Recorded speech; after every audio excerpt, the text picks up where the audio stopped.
ఇది మా అపార్ట్మెంట్‌లో పిల్లలందరూ కలిసి చేసుకున్న వినాయకుడి పూజండి.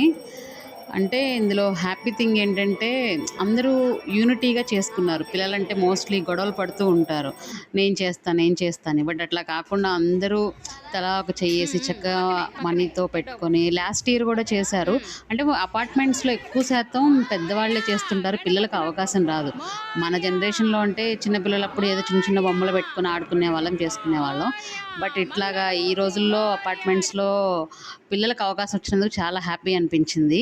వాళ్ళ చేతులతో వాళ్ళే అన్నీ చేసుకొని, ఎక్కడా గొడవలు పడుకోకుండా, అందరూ తలా కొంచెం సేపు షేర్ చేసుకుంటూ ప్రతీదీ దట్టు అందులో ఏంటంటే పెద్దవాళ్ళు కూడా అపార్ట్మెంట్‌లో ఉన్న మిగిలిన వాళ్ళందరూ కూడా చక్కగా వీళ్ళు ఈసారి 5 రోజులు పెట్టడం వల్ల అందరూ తలా ఒక పూట ప్రసాదాలు పంపించడం. అంటే వాళ్ళకి తలా ఒక చెయ్యి మేము కూడా ఏసి అందులో పార్టిసిపేట్ చేశామనమాట. అది కూడా చాలా హ్యాపీ అనిపించింది. Anyway thank you.